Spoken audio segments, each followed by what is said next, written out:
The wedding day was supposed to be unforgettable for joy. Still, it turned out to be memorable for a different reason.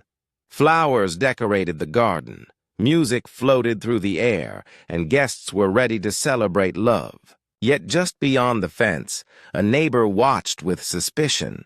To them, happiness looked suspicious, and laughter sounded criminal. Minutes later, police sirens shattered the moment, turning a peaceful ceremony into a scene of fear. Guests froze, the bride trembled, and the groom stepped forward with a calm the world didn't expect. What happened next changed everything. Watch until the end. Wait a second. Tell us where you're watching from in the comments.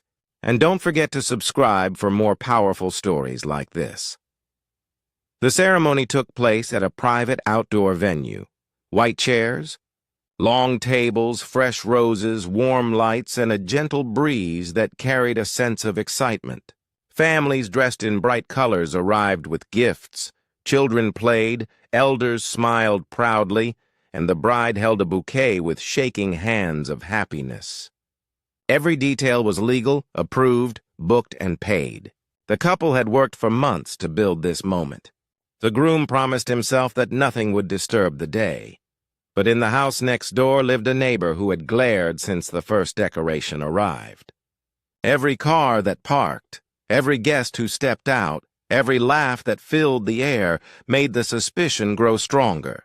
It wasn't about noise. It wasn't about rules. It was about the color of the guest's skin.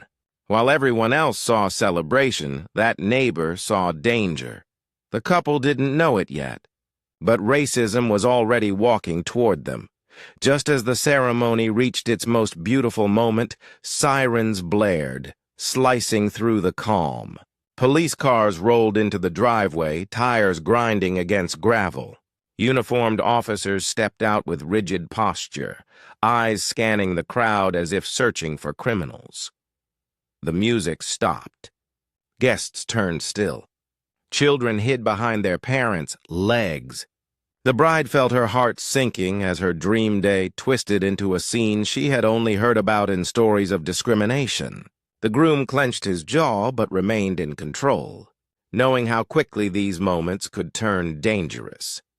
The officers claimed there had been a complaint, an illegal gathering, suspicious activity, possible criminal presence. The neighbor stood proudly behind the fence, convinced justice was happening. But justice was not here. Prejudice was. The officers questioned the purpose of the event, the number of guests, and the use of private property. They demanded permits and papers. No wedding had ever been asked for. Guests felt humiliation building like a heavy cloud. The bride's relatives lowered their eyes to hide tears. The groom's relatives crossed their arms to hide their anger. Phones came out, quietly recording, because every black person in the modern world knows cameras can mean protection. The groom felt the weight of history, countless stories of parties shut down, families questioned, joy treated like crime. But this was his wedding. His family, his moment, and racism was not going to steal it without a fight. He took a deep breath, stepped forward, and prepared to end the humiliation.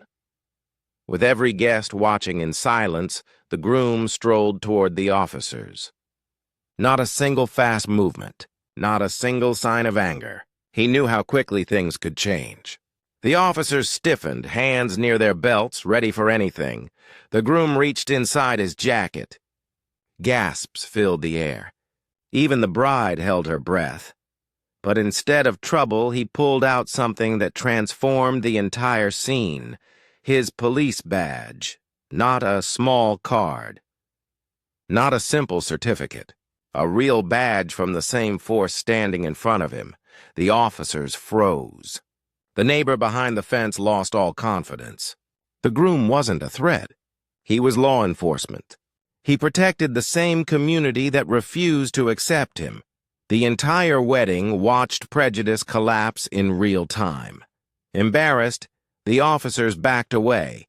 Apologies were given, but apologies could not erase the pain, the humiliation, or the reality that the wedding had been judged before it had been understood. The neighbors shut their curtains, hiding from the truth. The ceremony resumed, but something inside everyone had changed. Vows weren't just words of love. Now they were promises of strength, resilience, and unity. The bride held the groom's hands, knowing life beside him meant facing a world where skin could still be seen as a threat. The guests celebrated harder, hugged longer, and loved louder, refusing to let racism steal what joy was theirs. This wasn't just a wedding. It was a reminder. Even the ones who serve the law are not safe from assumptions. How many more celebrations will be interrupted by prejudice? Which city and country are you watching from? Take care.